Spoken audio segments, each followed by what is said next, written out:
Michael McKinnell. Where were you in 2006 when you heard Mayor Menino declare that he wanted to bulldoze Boston City Hall, and what did you do at the time? Well, I was probably at home and I probably had a very stiff martini.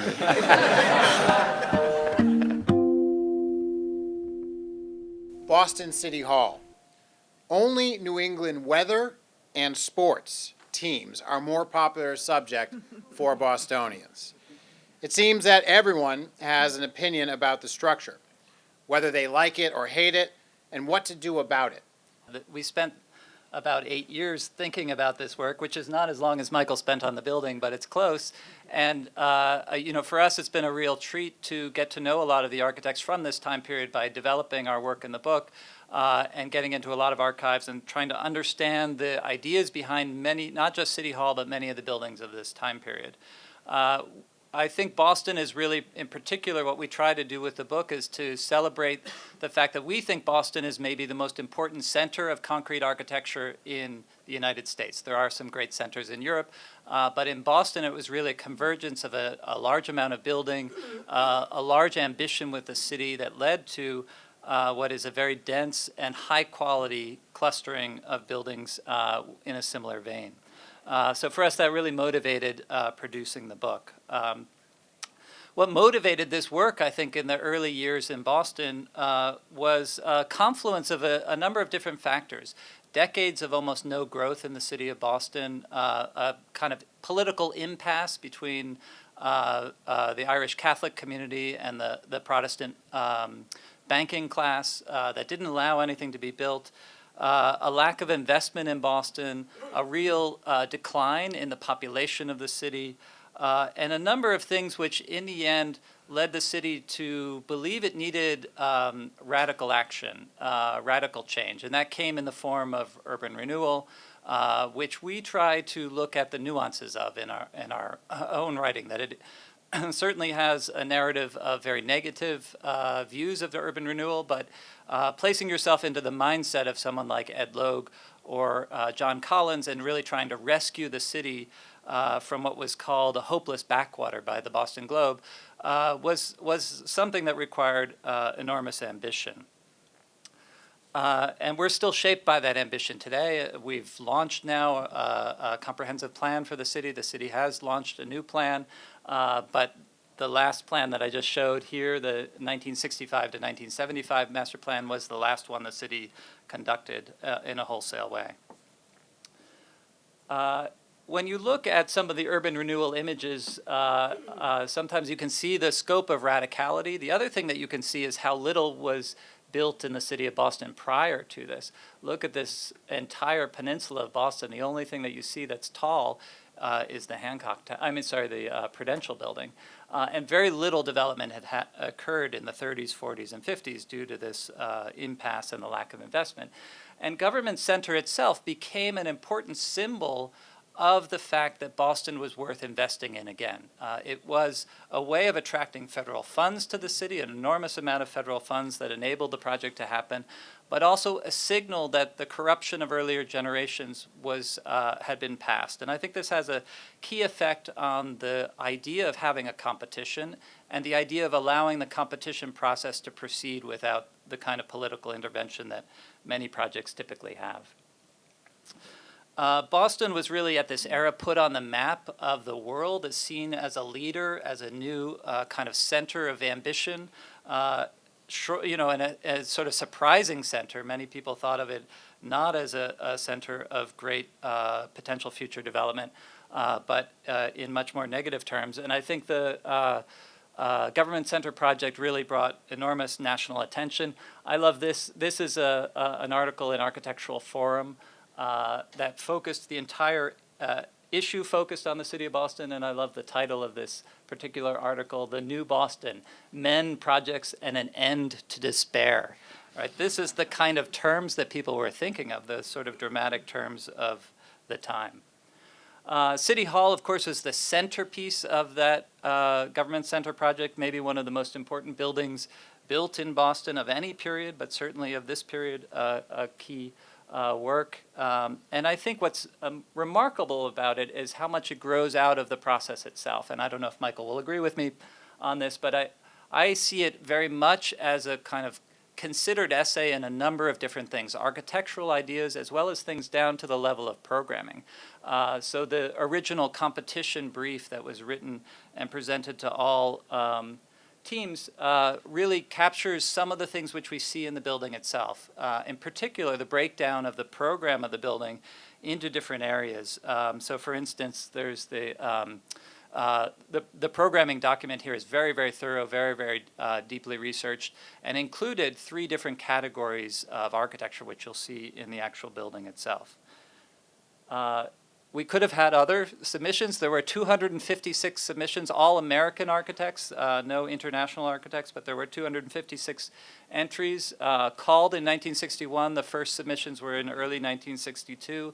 And these 8 finalists were given, I think, $5,000 to develop their projects and submit proposals at the end, to which Michael's scheme was the winning one. You see that here in the foreground. But it is interesting, I think, to look at some of the characteristics of these other schemes over time.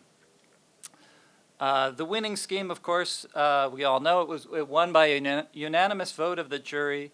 That jury was composed of 4 deans, all of whom were educated in Boston. That's Belusky, Netsch, Rapson, and Worcester, and then 2 business leaders. And their logic, I think, is outlined, why they selected this project is outlined in a very short jury comments form, almost a letter to the mayor, I think, where they say the building achieves great monumentality, drama, and unity, the play of light and shade, the richness of forms and spaces, and a strong focus for the symbol of city government. It is a daring yet classical architectural statement.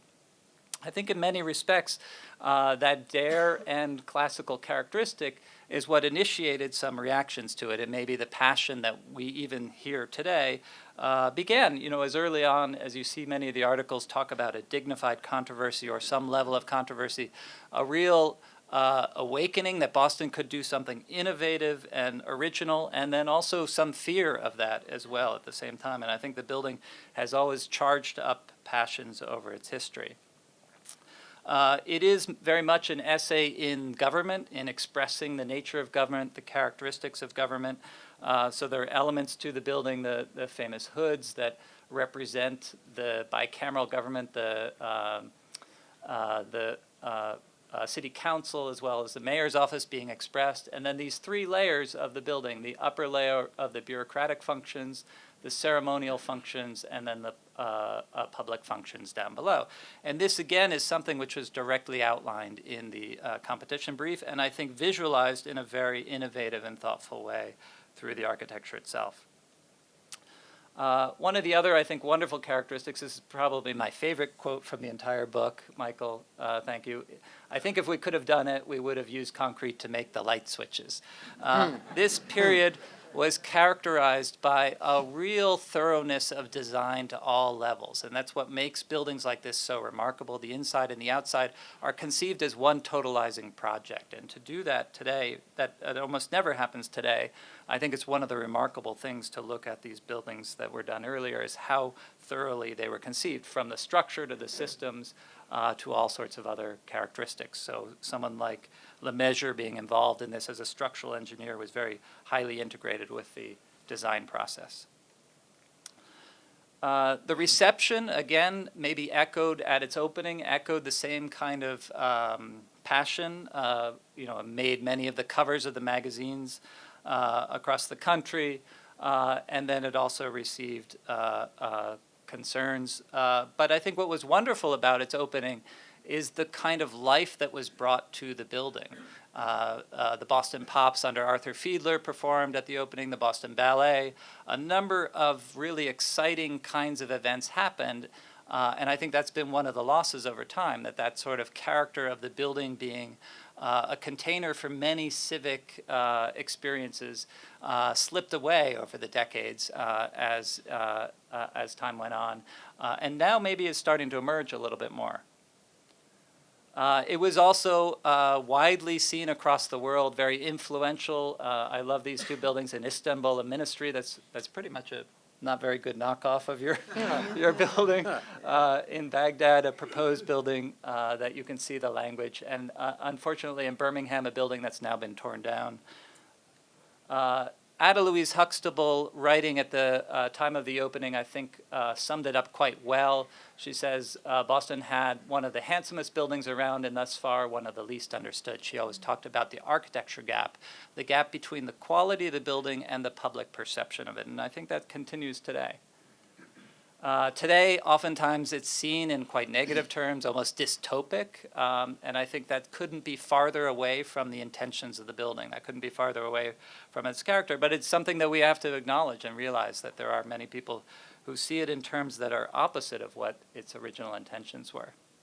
And we also find ourselves at the present moment in really a moment of crisis, I think, for this type of building. These are all examples of really remarkable concrete buildings that are being replaced by other kinds of buildings that I find are not particularly heroic in character, but often very thin and commercial, like precisely the type of architecture that Michael and his generation were reacting against. And so I'm hopeful that today we may have a better direction for Boston City Hall than some of these other works of architecture.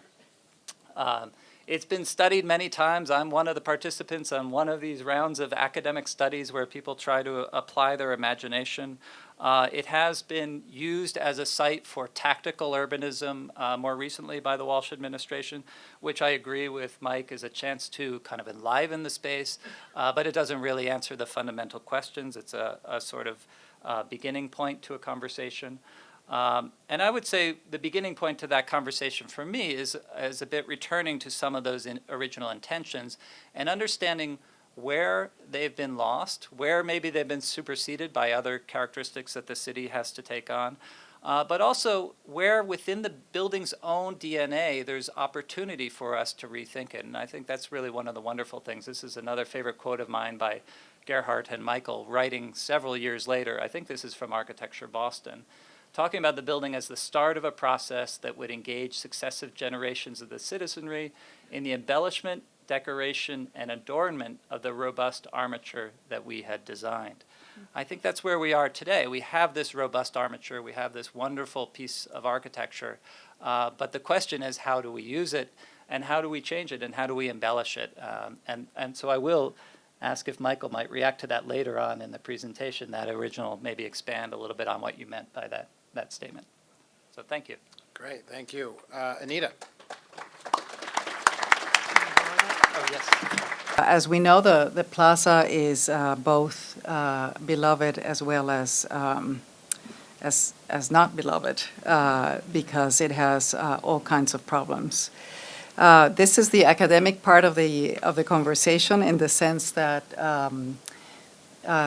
Gretchen asked me to talk about City Hall Plaza is a studio we give to our second semester students at the GSD in landscape architecture because it is a fantastic case study of a work of very well coordinated landscape and building that needs to be revised in light of many questions that we have today about the nature of public space, the nature of the symbolic aspects of public space, but also there's a lot of questions about the difficulty of inhabiting that very exposed 8.8 acre site, exposed to sun and wind.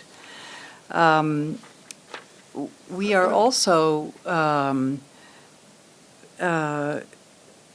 of the mind that the plaza needs to do a lot more things than it currently does. This is, in a way, not necessarily a criticism of the design, but a way of thinking about public space now that that has opened up in relationship to how we thought about it, or how they thought about it in the era of urban renewal. And so there are a lot more questions certainly than answers here. I don't, these are, what you will see here is analysis that the students do, as well as proposals that we ask them to do. None of them are entire projects. We actually just ask them to look at the edges of the plaza and the surface of it, such that more can be done with it. See, how does this work? So in terms of analysis, when I say that the plaza ought to do more, I mean mostly also at the urban scale in terms of connectivity.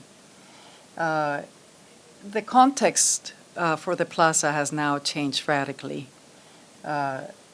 Meaning the central artery is no longer there. We have the Rose Kennedy Park, but we also have a waterfront area that has changed dramatically. There's a lot more people around here. So a big question is, what can the plaza do for more people such that it attracts more visitors to it, and that people can do more things when they're in it. So if the context for the plaza changes, shouldn't the plaza also change? And here you see a comparison between the 1947 plan and today. And you'll see certain things, for instance, the connection. We're very much interested in this connection with Hanover Street that was lost, that is potentially able to be recovered. So Hanover diagonally and into Boston. So, and then of course, when Scollay Square was there, the area was much more filled with life, let's say, civic life, social life. And how can we begin to think about this plaza, given that there's so many more people around it? It shouldn't be a 9-to-5 space, that so many more people are there, that how to bring them there to re-energize the plaza with a lot more, not just civic events, but day-to-day events. By really re-engaging the fact that this plaza is still very central. As you can see, this drawing shows 5-minute, 7-minute, 10-minute walking distances from it. So many people could, in fact, go here for a variety of things. Also, please note that the 8-acre field is both its problem but also its great condition, because many things that one cannot do, let's say on the Esplanade, are possible to do here. And there aren't any other spaces of this scale in Boston for very large gatherings. And this is the condition now. Of course, you'll see the proliferation of green spaces, landscapes at the waterfront. And this is a view towards Hanover Street, the connection that doesn't exist anymore. In terms of, and then of course, this is what one faces. This is particularly bad at Congress Street, which is basically what we are faced with is a wall of steps, and on the other side as well. This was taken a few days ago, so you are not even able to see the new building that is the new entrance to the subway. And the building very much feels like the backside of the building along the Congress Street side. And as you know, on the other side of Congress Street, there's quite a lot going on, and in fact, is quite beautiful. So in terms of architecture-landscape relationships, as was just stated, this is one piece, the building and the plaza. They were designed together. This is also, on the one hand, its strength. On the other, it is, one could argue, somewhat reductive. And if we want the plaza to do more for Boston, for the community, one has to begin to reimagine the ground. Not necessarily in the way it functions, but as an image of the building. This is, of course, the subject of a lot of debate, and it will always be questioned, I'm sure. But one has to begin to think about how to not have a singular aspect to the materiality of this ground, and really reconsider its surface. Related to the question of its surface, and you see how interrupted a surface it is. There's about 29 feet between Cambridge and Congress Streets, and that is why why we find this complicated articulation of the topography. So, of course, related to the question of the extensive surface of brick are issues of climate and comfort. In the plaza, it really reflects a lot of heat. It is not very comfortable in the winter either. There are, of course, the issues of water in Boston generally, the way the water works in the plaza, the way the snow is piled up on the plaza, and the way it drains or not drains makes it, of course, a very complicated question. I don't have answers. Gary, I think, has a lot of, Hildebrand, who's worked on this project, has a lot of answers here. But as you know, Boston has severe problems with the management of surface water runoff, and this plaza exemplifies this as well. And then, as I mentioned, its materiality, 67% it's brick, 33% is either granite or concrete, and that proportion varies on different parts of the plaza. And those are the many ways that the bricks are laid. And then, of course, energy use. These are all questions that are very relevant today, of course, because of the environmental questions that we face. And so how can we begin to renovate and think and renew this plaza to address the issues of the 21st century? And so I'll show you some of the student work. As I mentioned, we just asked them to redistribute the grade between Congress and Cambridge Street so that the plaza is much more accessible, so that the, let's say, facade of steps on Congress Street is opened up, and such that there are more spaces within the plaza for people to inhabit, so that the plaza doesn't necessarily look empty when nobody's there, that it looks full when it is not being used. And so we tend to think about several scales being embedded in this plaza, in its threshold spaces that can be inhabited and that can hold program.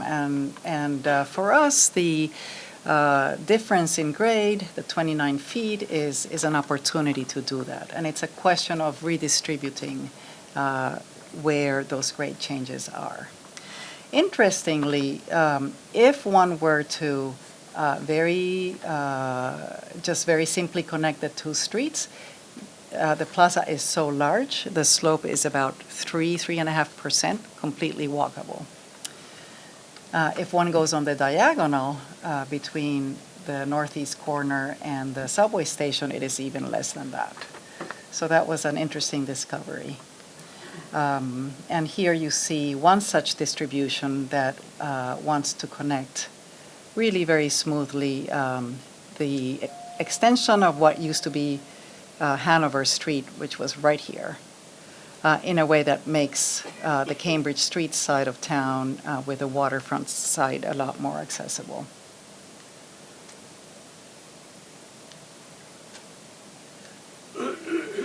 okay, which with a lot more localized program that can be inhabited in different ways. This is an even simpler, very elegant scheme that connects both sides in a much more smooth way. Again, to sort of enhance the occupation of this space along Congress Street. And I'll just go here very quickly. They are all variations on a theme. This also reinserts Hanover Street, but begins to use the stairs on the side as social space that can be occupied, and inserting a small building using the change in grade here such that some program can be inhabited, and then the insertion of a small plaza at the threshold to Congress Street.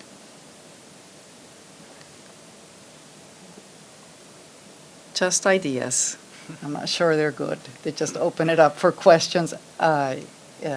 Plausibility is another issue we don't even talk about, but this project really begins to talk about something like the Spanish Steps, when they distribute the grade, pushing it back so that there is a plaza, again, a significant plaza along Congress Street with what used to be an important access into this side of the building, and the same thing on this other one.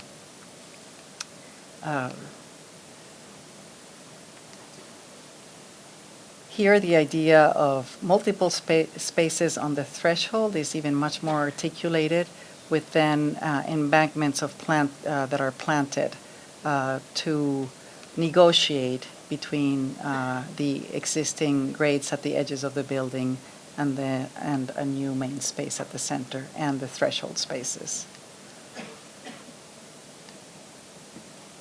Another project that begins to really look at this threshold here and the threshold along Cambridge, while keeping the sense of a great central space in front of the building. So all of these are variations on that theme. This one puts the entrance plaza below at the level of Congress Street, directly adjacent to the entrance to the building, and then thinks is proposing a smaller building here that is occupiable and that has fronts on Congress Street.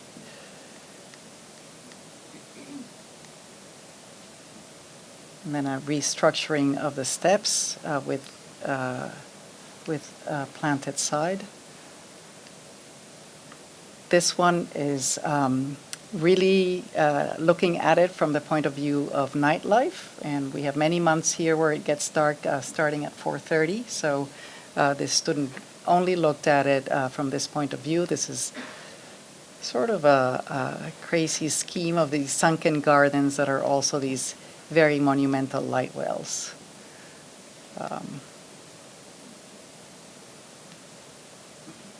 And then finally, another one that proposes that the exit of the subway is onto a lower plaza that ramps up from here.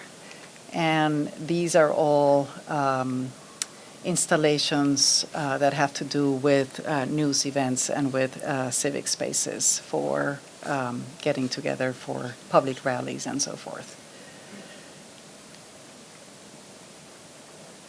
And I think that's the plan, and this is pretty much it. All right. Thank you, Anita. Very interesting. Mr. McKinnell. Yes, well, I'd like to make a point, first of all, about the genesis of the building and the fact that it was a competition. It was a competition due to one architect, a man called Jim Lawrence, who was absolutely fed up with the way in which architectural commissions were dispersed by the city at that time. And he insisted, and he got the architectural community to support him, that this should be a competition. And I think he's right, and I think every building that's built by the city of Boston ought to be a competition, as it is in France or Switzerland.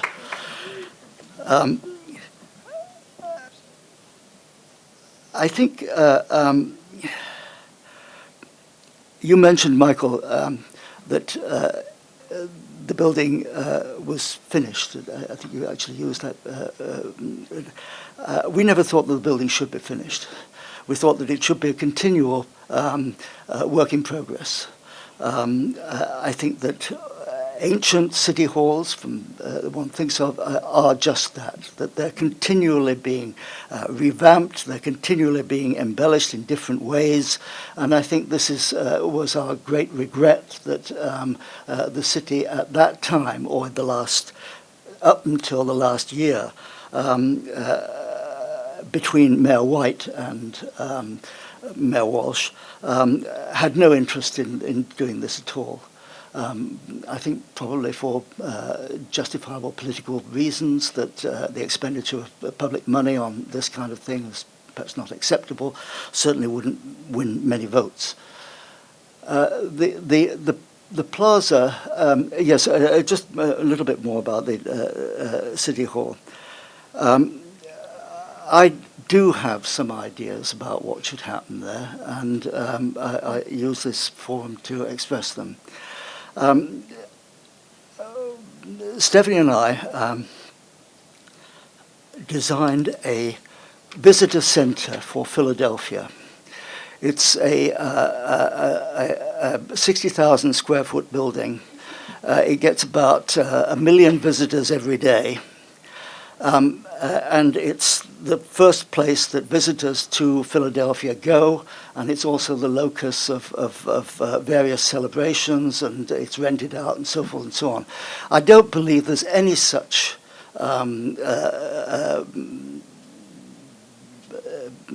endeavor, any such operation in Boston.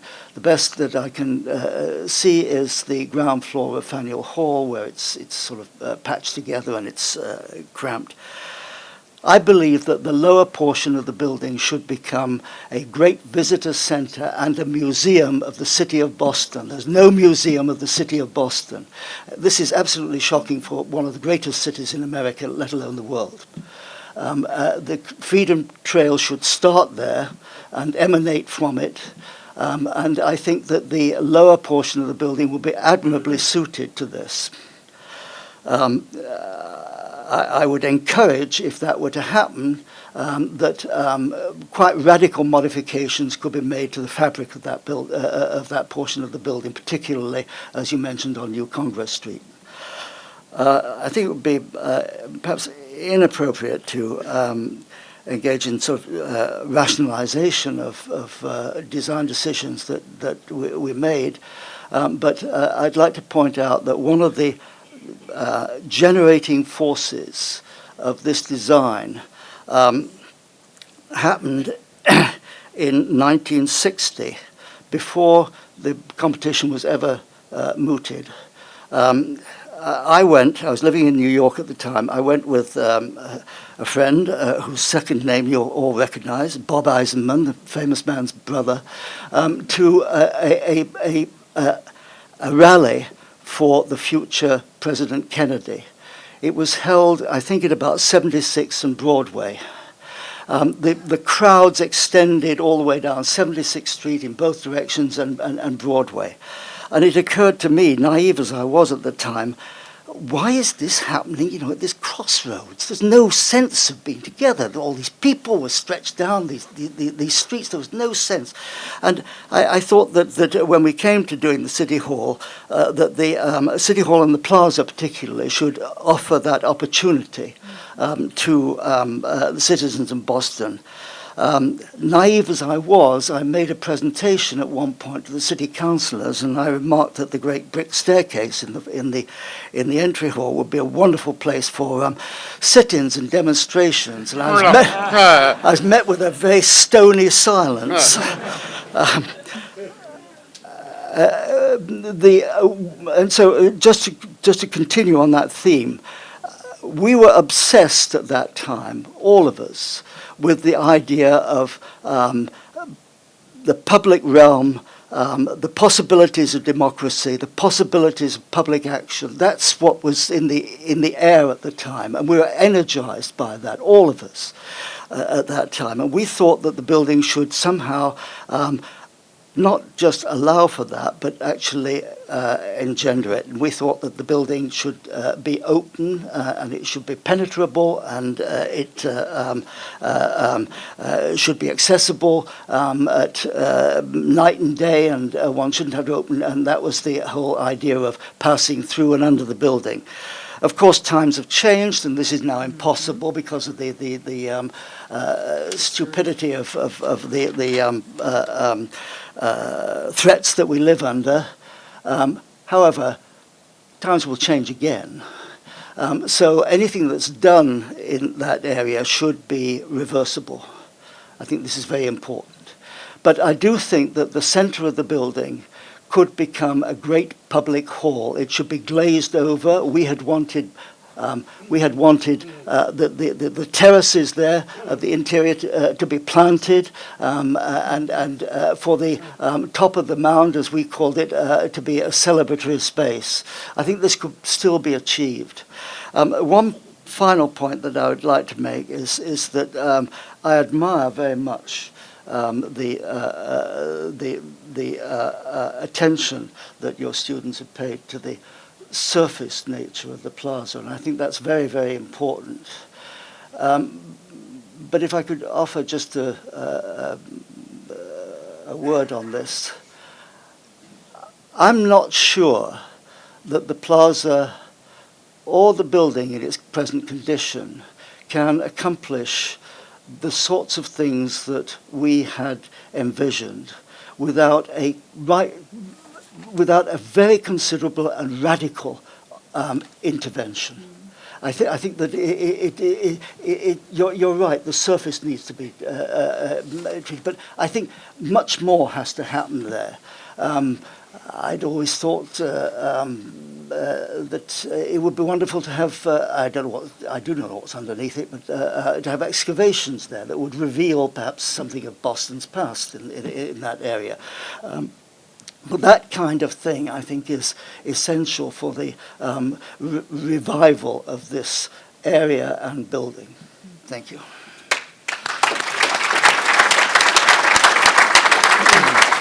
Walsh administration has opened the conversation up again. So we have some guests here in the audience who are listening to this conversation. Just want to give them a quick opportunity to come up. Maureen Anderson and Gert Thorne both have been working on this process, are working in the public facilities and capital management area, and are helping to shepherd this process. As someone who practiced in New York City for much of my life and grew up there, it's astonishing to me that anybody would ever find fault with this building as an image itself. It was something that people came to Boston, almost an homage, to pay attention to this building. But the interesting thing about it is that this building was like a shot in the arm to Boston in terms of a sense of confidence back in the 60s and 70s. It changed the dynamic of downtown. It changed the dynamic of firms that were going to stay here. And it resulted in great changes in Boston architecturally and in terms of the physical environment and business. Strangely enough, is that all those changes that the building affected around it were not reflected in the building itself. As life changed, the building was static. And what we have now tried to embark on is an understanding of what the building should be as we move forward in terms of how people work with each other as staff members, how the public perceives the building itself, how it becomes a civic space that is truly a space as opposed to a stage that's empty at this point in time in many ways. Mm-hmm. So what we really want to do is encourage you to participate. We have great ambitions. I know it's happened a few times and there have been failed efforts. We, at least, in terms of our group and the mayor's office, mean this time around. But we need a lot of support. This is not something that just can be done on the back of an envelope. This almost wants to have Michael's rabble-rousing in a sense, although I'm not encouraging that. But, why not? Well, maybe it should be. But I think more than anything else, what this building has lacked is love.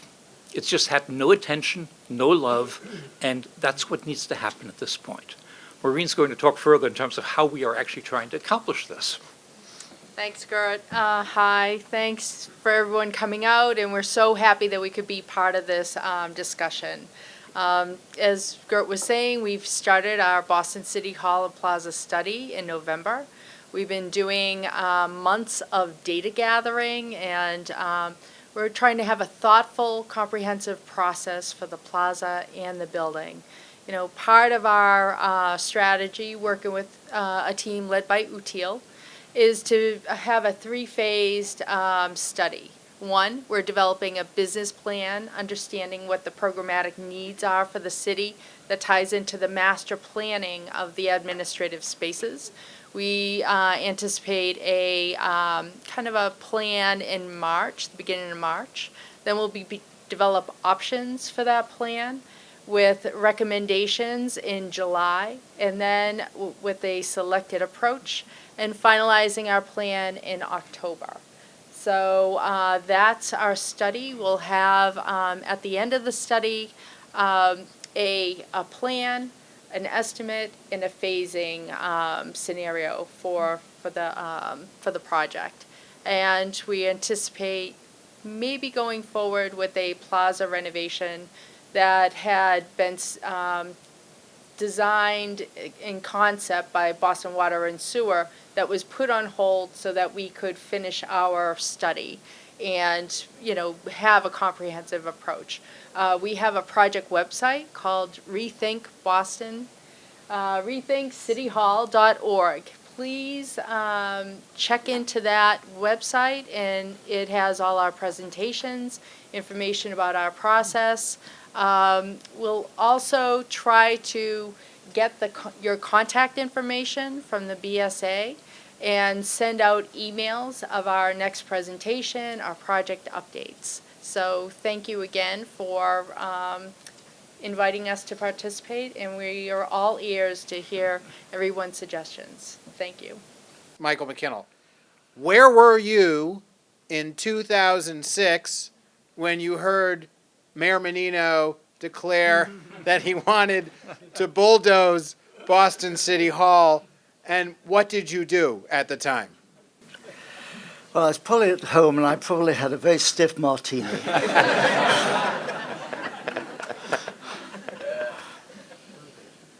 I can respond to that a bit more seriously, although also facetiously. This came up several times when Bill the Measurer was still alive.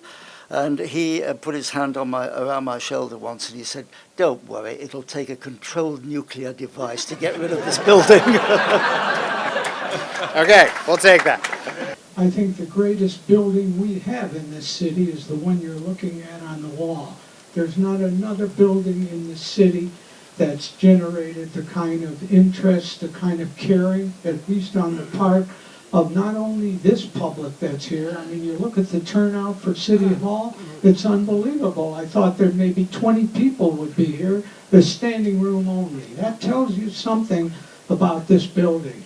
There are two other things that I'd like to comment on as observations. I think a lot of the maligning of City Hall as a building relates to the plaza itself. That is, so many people comment before they even get to the building, okay, that either they're freezing, they're getting beaten down by snow and rain, etc., in a plaza that's basically taken from a Baroque idea, with all due respects to I.M. Pei and so on, maybe a great architect, I don't think a great planner. That's my opinion. And therefore, part of the not liking of the plaza is sort of carried over to City Hall. So that's one thing. The second thing is inside City Hall, as Michael McKinnell spoke about, most people don't even get in there to see and appreciate those fantastic spaces that are on the inside of this building. If we were doing this building today, any of us as architects, nobody would give us a budget to do anything like that, okay? Yet we've got it, except you can't see it and appreciate it because most of the lighting inside, I mean, I can go on and on. So that's number two. And number 3 tells me that if we've got all of you sitting in this room, and I know many of us are architects and planners, we got to get off our proverbial ASS and get other people and really begin to get people and do just as other people do. Get a group of people, not on a day maybe like yesterday, but on another day to come out to City Hall in the thousands in City Hall Plaza and say to this mayor, it's not just community participation, come on, it's leadership. That's what it took to get this competition. I was here. That was a mayor, that was a BRA that said, we're going to do something great. Well, we ought to get off of our proverbials. We ought to get our mayor, who's a great mayor, and he's open to all kinds of ideas. But he needs to have public support, not just architect support. My 2 concerns are this. One right now is everything that I've seen come out of the util designs and the designs from the city, I haven't seen anything sustainable about it. Not in terms of water, not in terms of green. And so that concerns me a lot as somebody who sees we're moving to a place where we have to think about adaptation, we're thinking about heavier precipitation, we're thinking about a lot of things that the city is going to be working on, and I haven't heard one word about it throughout the conversations over the past year or so.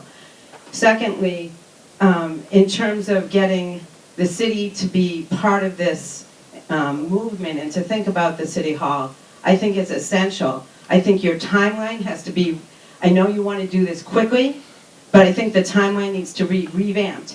Maybe it can be faster than you think, but I think putting every white person in this room that's an architect and designer does not bring the city together. We have such a diverse community with lots of great ideas, and the other piece for me is if we're going to create a lot of events at City Hall, it's not just the people in City Hall and the people in the city, but and the professionals. It's the people who visit the city and the people who make events happen on this. So don't leave us out, because 3 days out of the year, or a week out of the year, we have this plaza as our, and so if you design a plaza that can't be used for the football championship and can't be used for the concerts, and you put a building where we have an audience, these are things that really will affect how we use and enjoy this plaza. So I just wanted to ask that we really think this out together in a concerted way. Forget the timeline. Think about what steps need to be. Get the drawings out. Really, really, really. It's from our hearts. It's from my heart to your city. Thank you. Thank you. I think several people have mentioned this evening the necessity of making the plaza a space that can be active on a day-to-day basis, not just when it's programmed.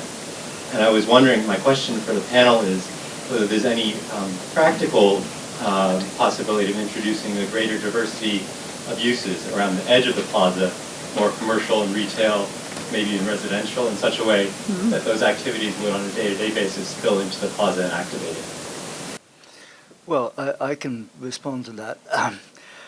We asked the same question when we were after we'd won the competition.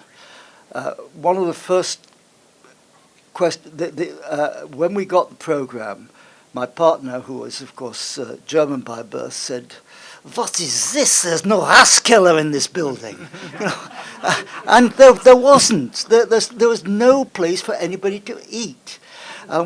We tried very, very hard to introduce the possibility of cafes and eating places around its perimeter. We were finally told, no, this would not happen, because the city at that time had made an agreement with the local, whatever they are, tradespeople, to not introduce anything into this publicly financed space that could in any way be competitive with their enterprises.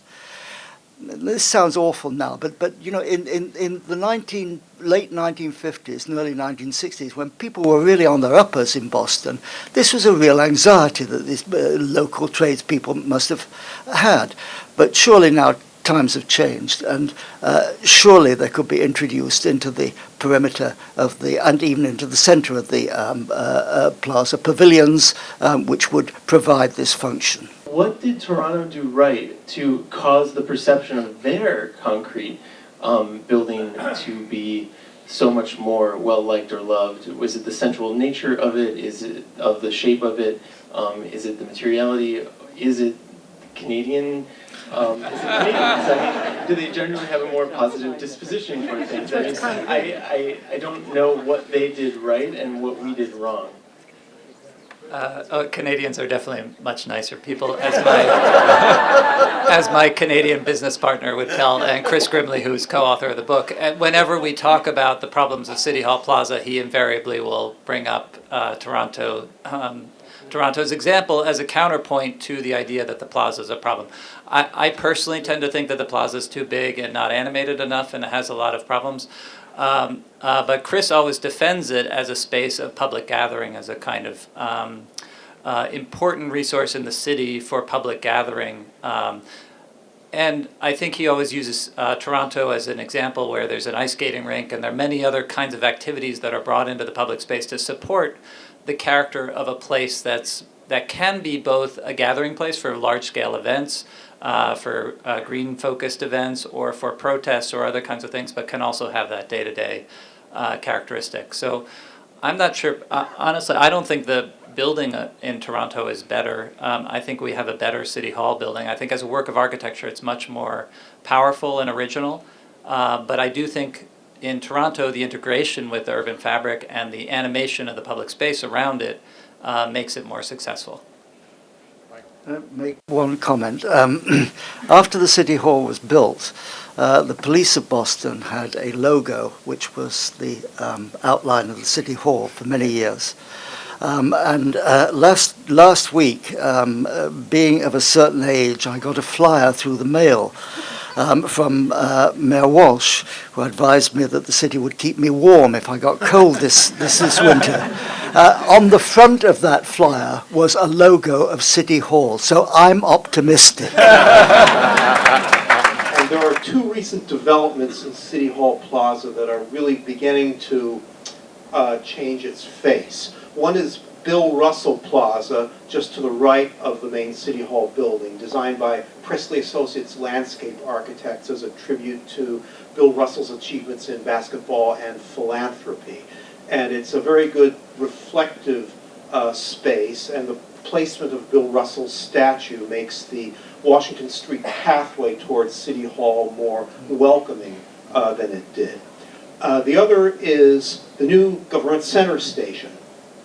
And I think that tall glass box, whose future use I can't figure out, is already blocking vital views of City Hall from Tremont Street and the Sears Crescent building from Cambridge Street, which Master Planner I.M. Pei, intended, to have clear views of in his original plans. So my question for the panel is, how well do you think these two developments are beginning to transform City Hall Plaza positively or negatively, and do you think they will be important nuclei in future replanning of City Hall Plaza as a whole?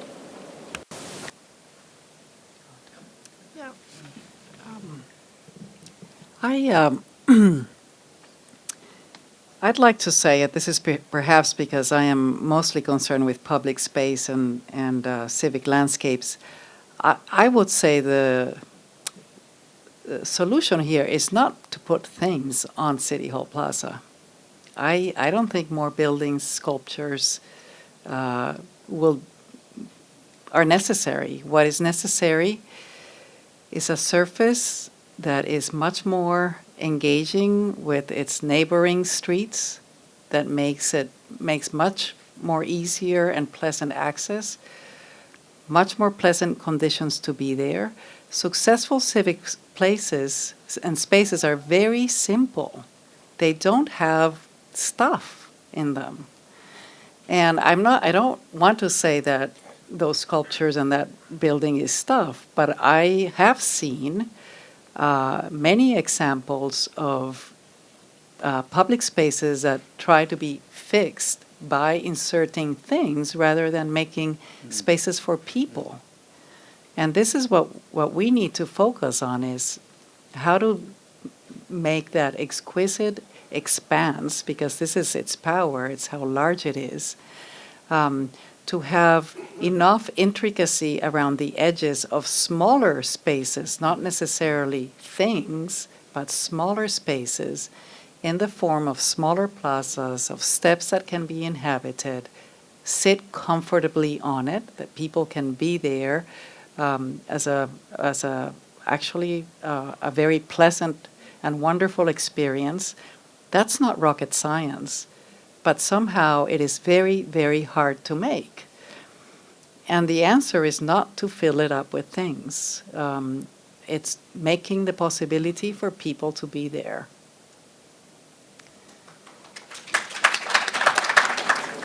I know that skateboarders are probably the wrong heroes, but I think about this, some of the really successful public places in Boston, like where the kids jump on the water fountains and then they jump on the one that's just popping up on the Greenway, and then over by Hanover, the flowing water there. I think about the front of Quincy Market with the break dancers, and those are hugely popular spaces. And I wonder if public space has traditionally been designed for hardworking laborers to in some way rest, and we lead more sedentary lives now. And I thank the GSD professor for an excellent presentation, but I hope that maybe and maybe this also goes to what I've read recently with like people like Cass Sunstein looking to manipulate people to make right life choices. And so I'm hoping that this that a redesign of the plaza will encourage people to be active rather than sedentary, and perhaps that's what, as a society, we're looking for out of our public spaces, whether we know it or not. Maybe places that encourage us to be physical on our lunch hours, rather than just get bigger and bigger and more obese. Bored. Elegantly bored, but still bored. So I guess I direct this question to the GSD professor and also to the fourth and fifth speakers, the City Hall people. Thank you. Yes, of course. The best public spaces are inhabited by many different people that use it in many different ways. I can very easily see a series of rooms, for lack of better word, outdoor rooms, that where different forms of dancing happen, very different forms of outdoor exercises. We see this all the time, everywhere, in parks around the world. It doesn't mean that you install permanent exercise equipment on the open space. It means you design a space that will accept different uses because of its characteristics. And some of these uses are places to hold outdoor exercise classes, temporary spaces during the winter, say for ice skating, which is very good exercise, places that can accommodate a lot of flexibility because of its inherent characteristics. A lot of the work we're doing has to do with light and projection, and I was interested to hear from you, Michael, about using your building as a canvas for imagery, and what your general sort of thoughts of that are, and maybe if you were to design the exterior lighting scheme for the building, what approach would you take? If I were asked, I would go to a supremely gifted lighting artist to do it. I wouldn't attempt to do it myself. Is it suitable for that? I think it certainly could be. I served on the Commission for Fine Arts in Washington for 7 years, and during that time, Frank Gehry presented a scheme for the Eisenhower Memorial.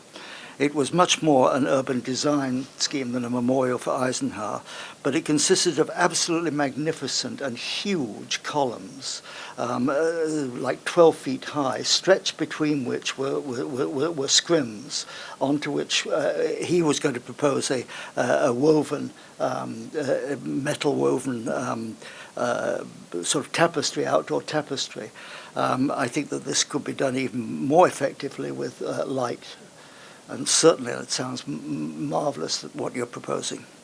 Your book kind of leaves off with each building without mentioning what about them has led, in some cases, to their misunderstanding and in some cases to their downfall.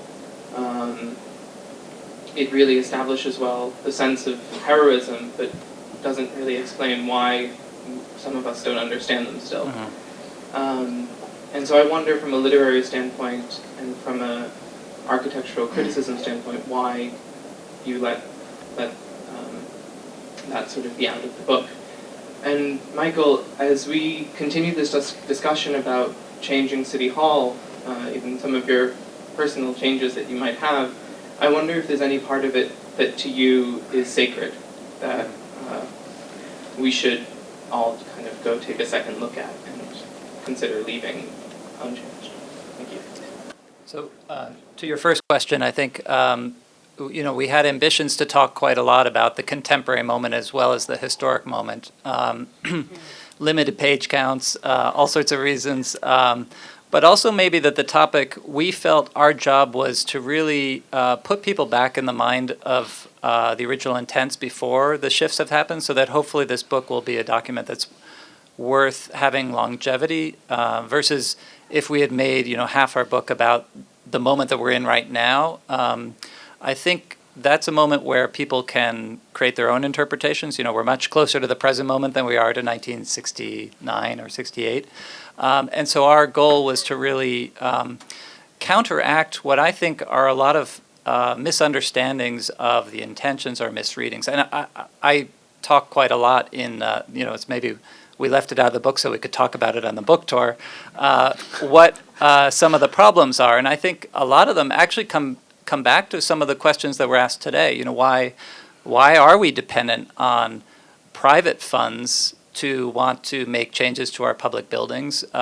Why does both, strangely, the left and the right perceive City Hall as either too big and bureaucratic and a remnant of another era, or too much a part of the welfare state, right? I mean, it's sort of an interesting way in which architecture, which hasn't changed all that much, has acquired these views that are radically different from it. And I think it says quite a bit of quite a lot more about us than it does about the buildings. The way that our view of government has shifted over the last several decades, the way that an architecture which was an expression of civic pride has now become something quite different in the mindset of many people. I think is an issue we also have to address. I don't think that we can pretend that it doesn't exist there. And our strategy, or Michael and my and Chris' strategy, has been to try to present the original ideas so that people are at least aware of them. Even if they dismiss the building or other buildings like it, at least they'll have a sense of where it came from that's maybe a more historically accurate sense than what I think most people have today. I think it would be self-serving to suggest that there is any place that is sacred in the building. I mean, what's more important than that is that whatever happens is, as I believe the original building is, that whatever happens is bold, and is an intervention which is self-confident, and in that sense can exist with the building and complement it. I noticed that what really fascinates me that there are all these entrances, and every entrance is sort of tied together by the brick structure, but every entrance also it's unique. Whether there are stairs, there's a ramp in front of it, there are all these different access points, which I think is beautiful as it leads into this semi-open public structure with this kind of terraces. And Mark, you talked about that the potential of that space as being almost like a celebratory and kind of festive space potentially. And I'm not sure if you're aware of this, but for instance, last fall, Dinner en Blanc happened on the plaza. And That was one of the photos. oh, sorry. And it rained. And so last minute it got moved into that space, and it was beautiful because everybody was dressed in white. Everybody brought their own infrastructure and celebrated together in that space. It was this area that was set up as or naturally evolved into a dancing area, and other areas into different sort of dining terraces. People bringing their own chandeliers. I mean, the decoration that people brought was very opulent and very, very festive, and it created an amazing vibe. And even the way everybody walked up through the ramp, and even that was like a very sort of festive march up into this open area, which I thought was very successful. And we circle around and around on the site visits, and all these beautiful accesses to this amazing space are closed. So I wonder why those are closed. And Security. Security, yeah. And maybe that should be one of the greater aims, to open those up and really revive those. It's like I'm also hearing from a lot of people that are working upstairs in the offices that are really lacking light. Maybe those become sort of more casual open work areas as well, lunch areas. I mean, there's huge potential for those, and I feel very sad that they're so underutilized right now. And with that event, there was, at the same night, there was the Emerge Art Festival, and I think it really animated the building, having those two events side by side. There was also somebody giving tours of Boston City Hall, and I loved doing it. It was great to go into some of the rooms with people and kind of discuss it. So I think just in general, the programming of the building as a public site, it's part of, again, the DNA of the building. It's supposed to be happening, but it hasn't been happening as often as it should. Yeah, and excuse me. No, thank you for saying that, because it really speaks to the point that a very beautifully designed space serves many purposes. And what you need is the experience of the space, not to fill it with things and stuff. It's just design the space. And then people use it for many different things, and for the unexpected as well. And that is what makes them memorable. I had a general question for the panel, but maybe particularly for Anita. We were lucky enough to get to be involved in the RFI process for City Hall this past spring, and we talked a lot about the edges, which we've talked about a little bit here today. But in addition to the edges of the plaza, I was wondering if you might talk a little bit about the seam where the building meets the plaza, and any ideas you might have on different textures or landscape features that might help soften those edges and make the plaza and the building more continuous and create a stronger conversation between them. And along those same lines, thinking about the public placemaking we're talking about on the plaza and ways to carry that into the building, given there are security restrictions, but any creative thoughts on that would be much appreciated. So one of the challenges of that plaza is that it has very different conditions everywhere, and very different grades where the buildings and the plaza meet. I don't like the word soften, because it always refers to those aspects of landscape I don't really appreciate, such as foundation plantings and berms and decoration. I think this is a very serious space with very serious issues that have to do with the nature of public space, and it's tough, and it needs to be tough. I would be very sad to actually have hedge fund people pay for this space.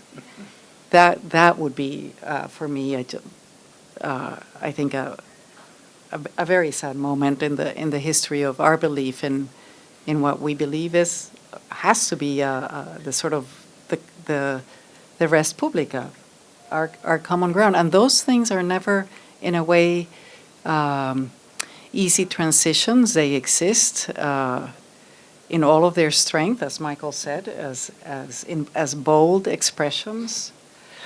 I I am very troubled about the idea of that somebody would propose to tear down the building, not because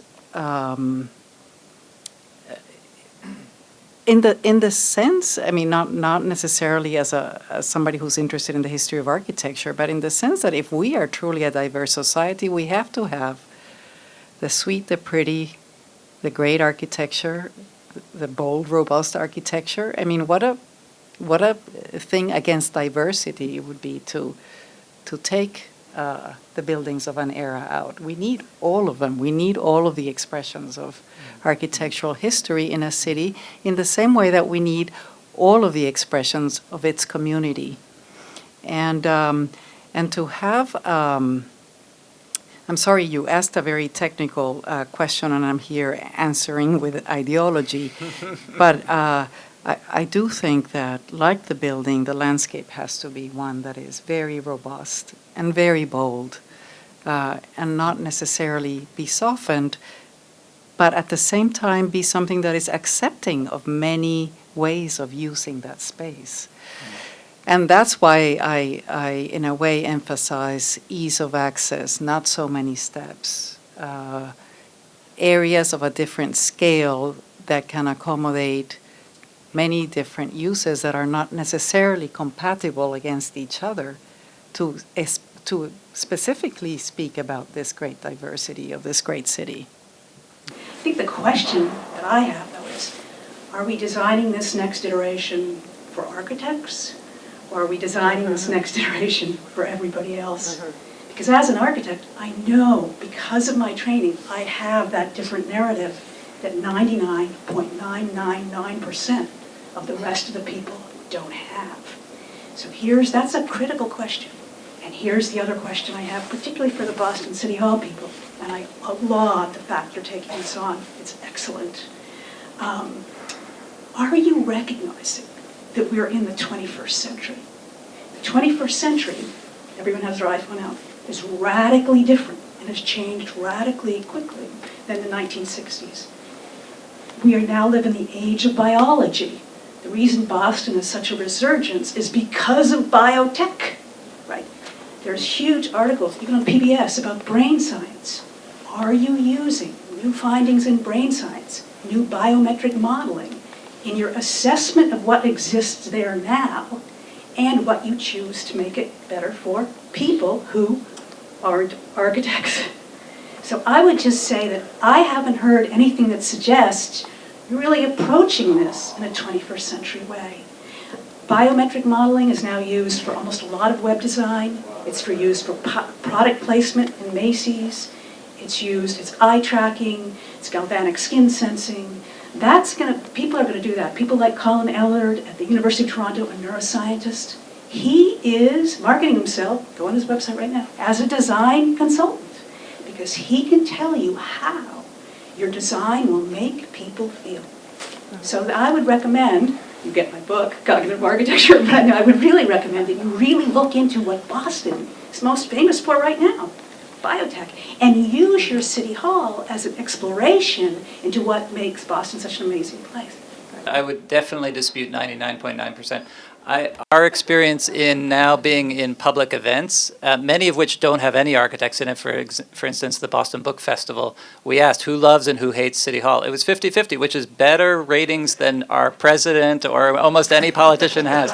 So that's pretty good, Michael. You're moving up there. I think the tide is shifting towards people accepting and being interested in the building. I think what has to be solved here is the paradox that on one side of Congress Street, you've got a virtual, absent an event, desolate 8 acres. And on the other side of the street, you have Faneuil Hall, which reportedly draws more people than Disney World on an annual basis. So how do you get the people connected and across the street? What do you build that will draw them as Faneuil Hall draws families and visitors and tourists from all over the world? That would be the paradox to be solved, I believe. I really think that the bridges in cities are a bad idea. Basically a bad idea. I think that it's more important to keep people on the terra firma and bring them down and actually enjoy the level changes. I'm completely in concurrence with my colleague here, who, and I can say mea culpa in this respect, that approach was far too steep.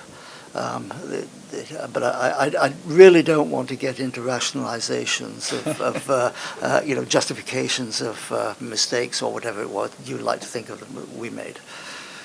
Well, listen, this has been terrific. Please join me in not only thanking this panel, but a special thank you to Michael McKinnell, our architect emeritus.